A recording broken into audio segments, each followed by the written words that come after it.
Hey there, everybody. Matt Carter here. And Jessica Carter from CARTERMATT.com. This video is our reaction to the Bachelor episode 8. We've seen messy hometown dates before.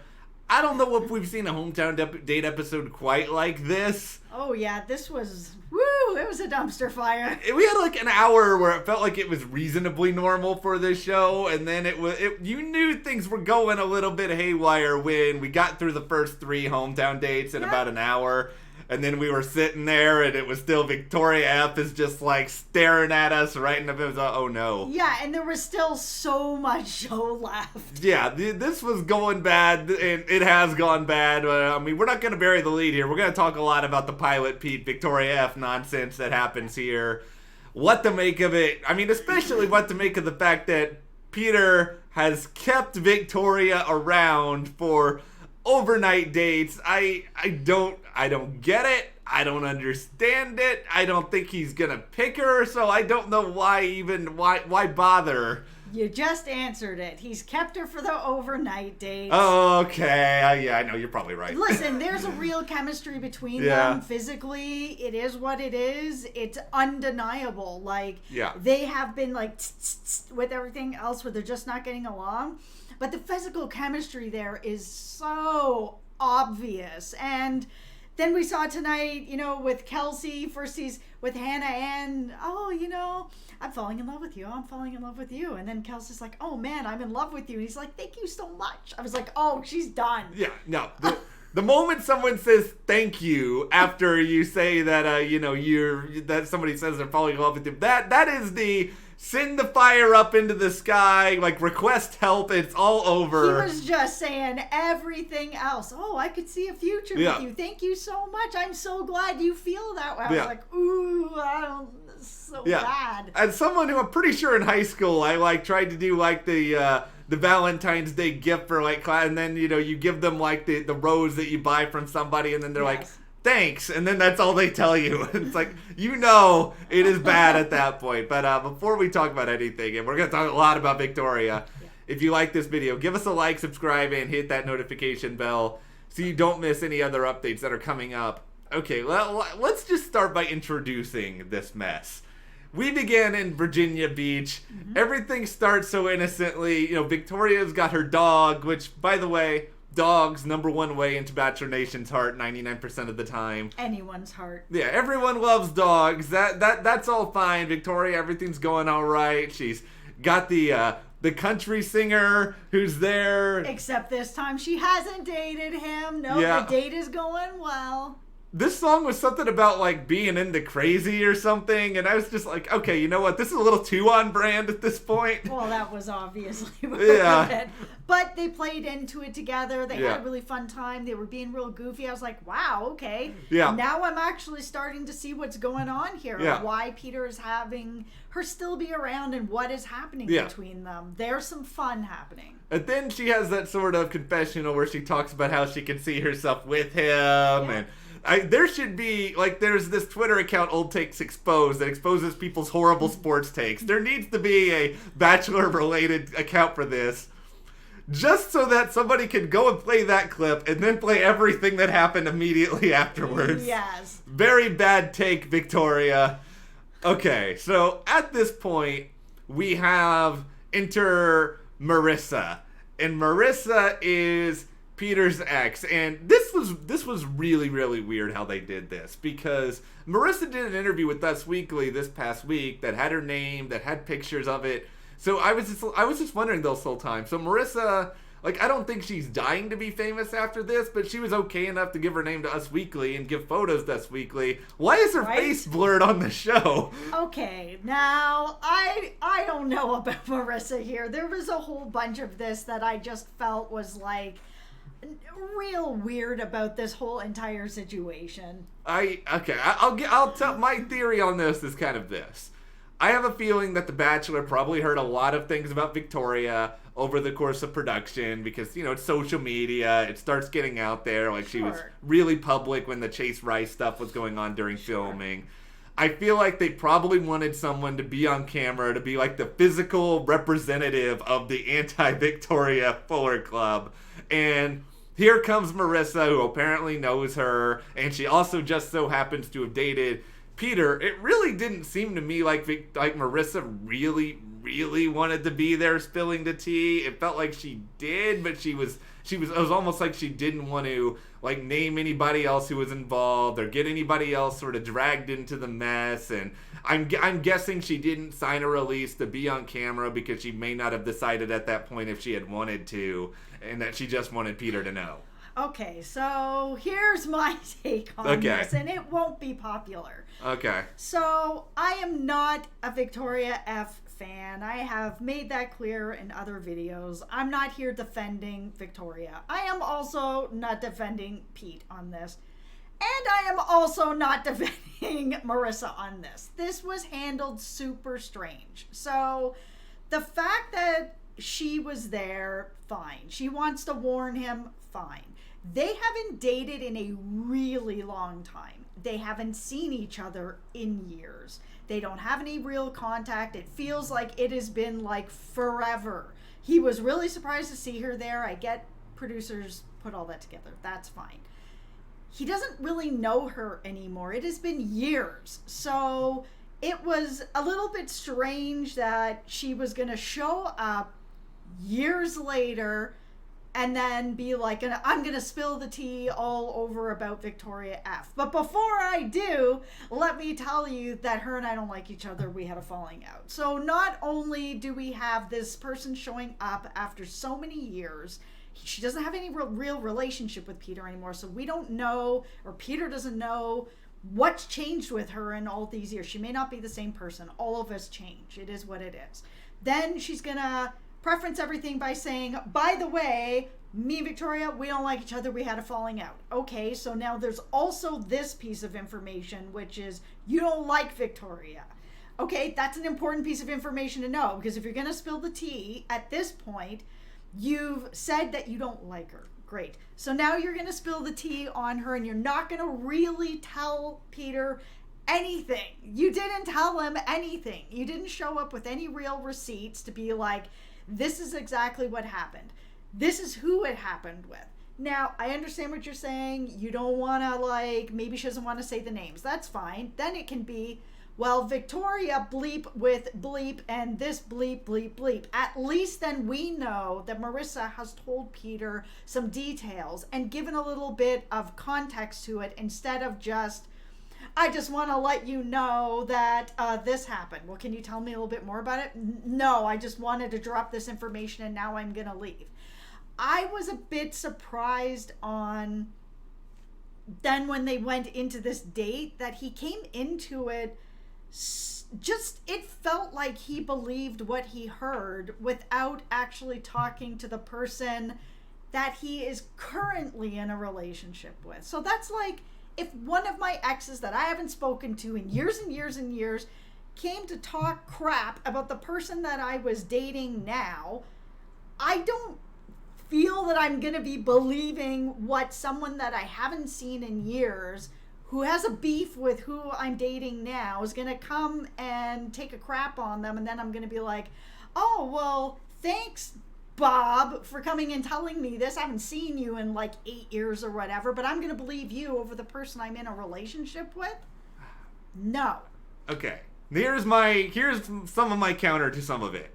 I feel like the whole perspective of it when it comes to her admitting that she and Victoria had a falling out. Like, I actually like that. And I like that because she's being transparent from the start. I don't like her. We had a falling out. Because I feel like she probably I think she probably anticipated Victoria then being like, oh, I don't like her anymore. We had a falling out years ago or months ago or whenever it was. So I think that part of it, I think that was good for Marissa. I think it bought her some credibility that what she's saying, there's a certain degree of validity to it, because otherwise she could have just sort of played that off and tried to make it more confusing for Peter down the line. But with that being said, I also feel like she was fairly vague. And I mean, in that standpoint, yeah, I think that's probably a little bit confusing for Peter. You don't know exactly what to believe. But I also feel like, I mean, from what I've read from the interviews that she gave Us Weekly or whatever, I mean, he was with her, and they had some sort of relationship for a little while after they broke up. So they knew each other for a long time. And Victoria, he's never seen or experienced Victoria on the outside of the show. So he doesn't really know what Victoria is like on the outside. And while your point, I think, is true, that Marissa may not be the same person that she once was, I think the time that they spent together on the outside, plus some possible just signs that Victoria has had a very tumultuous relationship with him. I mean, granted, the things that they were tumultuous about on the show, those aren't the same as, Victoria's breaking up relationships. Those are two very different things. Very different things. But they are still, Victoria, there are still some red flags that are there. I think maybe the accumulation of the red flags, plus him not knowing Victoria on the outside, plus I think his fear of, am I going to pick the wrong person because I'm trying to find my future wife. I think it culminates with him. I think plus also probably our mustache swirling friends, the producers. Probably. I think they probably riled Peter up a little bit. And I'm not defending how he went about it, because I think he started that conversation a little bit too confrontational. But it's also a situation where I don't know if there's really a good way to have that conversation, because what's being charged in it is something that's going to make Victoria mad. I think there is a better way that he could have had that conversation and said, listen, I need to talk to you about something. So my ex, who I haven't seen in a very long time, who I know that you're having a problem with, that you guys have had a falling out. Mm-hmm. She told me this stuff, but she was really vague about it. And I just want to talk to you about it because you and I are in a relationship together. Because they are. I get what you're saying. They don't know each other off the show, but they are in a relationship together right now. So for him to then sort of broach it that way, to be like, listen, I'm in a relationship with you. I am not in a relationship with Marissa. I haven't seen Marissa in a really long time. I don't even really understand what she's telling me, because she was super vague about everything. So I wanted to come to you because you're the person I'm in the relationship with, and you're the person that I trust. So can you tell me what's going on and why is she telling me this stuff? Then Victoria might have been like, oh, well, she's telling you this stuff because ABC. Whether she lies about it, doesn't lie about it, whatever, Peter's in a relationship with Victoria. I think that she probably would have handled it maybe a tiny bit better if it went like that. I think the biggest problem is Victoria's aware that there is a camera about, 10 feet from them, I'm guessing, and I think she's probably realizing at that very moment, oh no, these people are bringing up some stuff that I'm not here saying whether or not any of it's true, but clearly Victoria knew that this was going to be on television at this point, and the way that she handles this is really bad. Really bad. She gaslights Peter to such an extent in this conversation that she is making the Gaslight district of San Diego feel very, very jealous right now. That's why I'm saying I'm not here defending Victoria F. Because she was terrible. She handled this so poorly. That's why I said I'm going to preface this by saying everybody handled this really badly. I think that Peter handled it pretty badly. I think Marissa was way too vague, didn't come with any real backup or receipts. And Victoria F is the worst. And she absolutely handled this so bad. Yeah. She was gaslighting him and being all of it was just so bad. It was so bad. This is the way it felt like. It felt like somebody was getting caught at recess, and they got really mad before they even knew everything that they were getting mad about, and then they were just claiming that somebody else was bullying them, and then they stomped to the other side of the yard. It felt very immature. It felt very, very, I know that some of the stuff that she was being charged with was kind of serious, but if she wants to have a relationship with Peter, you can't just be dismissive of him, refuse to want to talk to him, get up and leave, complain about production, try to keep them from following you. It was just all of this was so bad. And I don't think Victoria was exactly the most well-liked person in Bachelor Nation going into this episode. No, but she handled it really bad, and it was exactly what I thought was going to end up happening. Yeah. She's kind of handled every date really bad, and So for Peter, when he did sort of straight up say, are you willing to even fight for this? Like, you always are running off, leaving, picking a fight. Like, it was just the truth. Yeah. By the way, San Diego people, I know it's gas lamp corn, not gaslight. Don't come for me for saying it wrong. The joke, I was trying to make the joke. But no. So, no, Victoria, I wish she was gone because I don't ever want to see her again. Like, I'm done with her. The stuff off the show is distasteful. The way that she acted tonight was just incredibly irritating. But he's keeping her around, probably for the same reason you mentioned earlier. Shocker. Yeah. I was not even a little bit shocked because as soon as, I didn't even need to get to the end of this episode. As soon as that stuff happened with Kelsey where she was like, I love you. Yeah. And he was like, thank you so much. Yeah, I can see a future with you. I'll say anything except I love you. And I had just seen him with Hannah Ann. Even getting the talk from Hannah Ann's dad, who's like, don't you tell my daughter that you love her. I'm going to murder you. Yeah, I know. Without touching you. And we just went axe throwing and all of that sort of thing. That is just kind of like, her dad was real clear. Do not say it if you don't mean it, or bad things will come. And he said it anyways. So as soon as we got into Kelsey, and she's like, I love you. Oh, well, thank you so much. This has been really great. I was like, oof, it's over. That's over. No. Like, Victoria F can go in there and burn the house down, which is exactly what happened, and he was still going to give her that rose. Yeah. Because there is a serious physical chemistry there, and I just think he's like, I don't think that he's feeling like he's going to marry her, but I think he wants to be with her, and there's nothing wrong with that.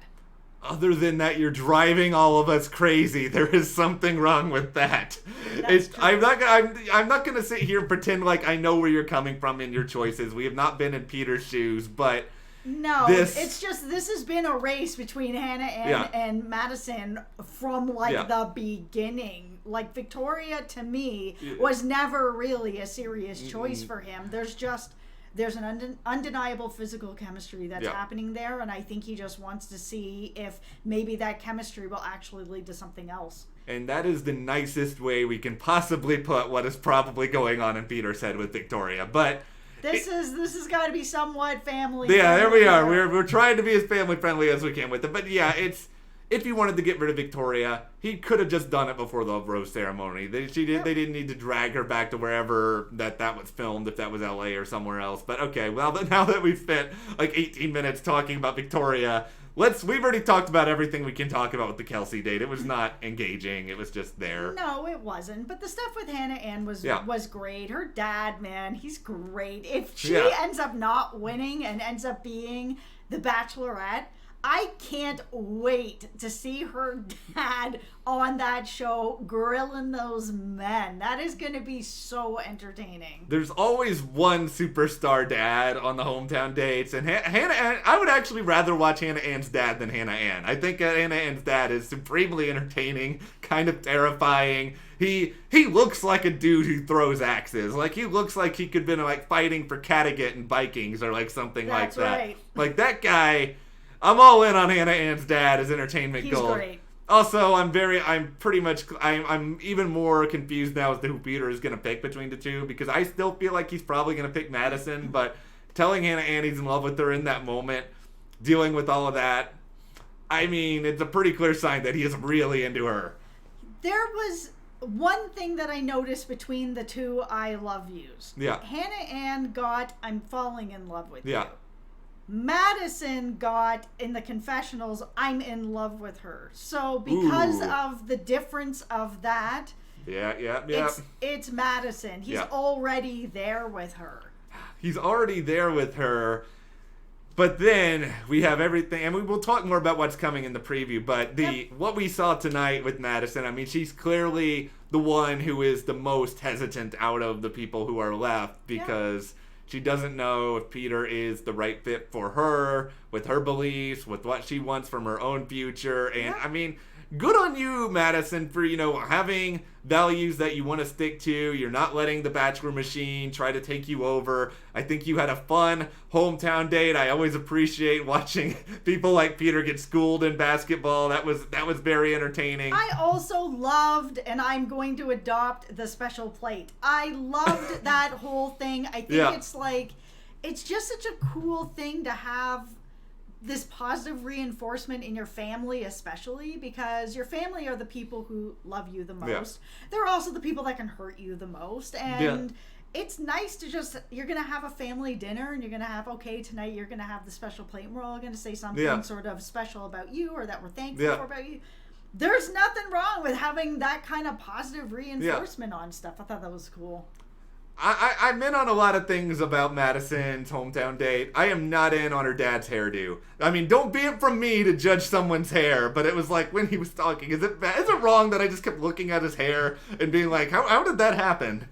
I don't know. I just couldn't with the dad hair. I think I didn't even notice. Maybe I was just focused on the special You were plate. having fun with the special plate. I was looking at this guy's hair and I was just being like, okay, can we go back to Hannah Ann's dad now? Can we bring Hannah Ann's dad to all the other hometown dates? That might make it more engaging. Yeah, I think at this point, it's clear he's super into Madison. He is. He was tested a lot by her family. He was tested a lot by Hannah Ann's family. I don't have any problem with that. I thought it was sweet that Peter did write Hannah Ann a note. I thought that was great too, and Madison is the only one that's really holding out on the I love yous. Yeah, she's the only one who's really... I mean, Victoria F. is as well to some degree, but she has been like, I'm falling in love with him. But Madison hasn't gone there yet. No, she hasn't, and I mean, maybe that will happen in the overnight dates, depending on what happens. We have our cliffhanger where Madison wants to talk to him. I mean, it's really not that much of a cliffhanger. We kind of know what's going to be talked about. I mean, we do. It's not really, it's going to be the most surprising thing. I don't think he's going to suddenly reverse his decision to keep her at that point, because if Peter decides to send her home now, after she says that, he's going to be like the most unlikable dude ever. Yeah, no, he's not doing that. So I don't think he wants to. No, I think he's really, really into Madison, and I like the two of them. Like, I actually do want to root for Peter and Madison. Hannah Ann, I just can't attach myself to Hannah Ann. She seems nice enough. It's just I know you're not there with her. No, I like her. I don't know what it is. I think she's really cute, and I like that she's been pretty honest about the stuff that she's been talking to him about. Like that she's never been in love and stuff like that. I like her family. I think that I don't know. I like her. I think her hometown date did endear her a little bit to me. I think I'm just thinking more of like, who could I see as a bachelorette at this point? And Hannah Ann, I can't get there fully, even if I do like her dad. Madison, I think, could be interesting, but I mean, I don't know if she would want to do it. I don't really, well, I think Kelsey's name has actually been thrown out there a little bit the past week or so. I mean, I don't know how that would work really with her if she... Because there are all the fantasy suites, and I know we've kind of been in this situation before, but not really with a female. Yeah, I can't think of one off the top of my head with if Madison was the Bachelorette. I think that would be. It would probably just be, I guess, similar in some ways to what Colton's season was like. Yeah. But yeah, I don't know exactly what that would look like, but I mean, maybe we'll find out. I mean, we still have a couple more episodes to go. Yeah. On the well, really, we have the overnights, we have the Women Tell All, the finale. There's still a lot of show to be told, which is always weird at this point, because it's like we only have 3 people left. I know, it's true. And we get rid of like so many people so fast. Now we're gonna drag the rest of this season on. Yeah. But all right, well, let's get your thoughts on a lot of this. What do you think about everything with the Victoria issue? How do you think about Marissa handling it, Peter handling it, Victoria handling it? What do you think about Peter keeping Victoria?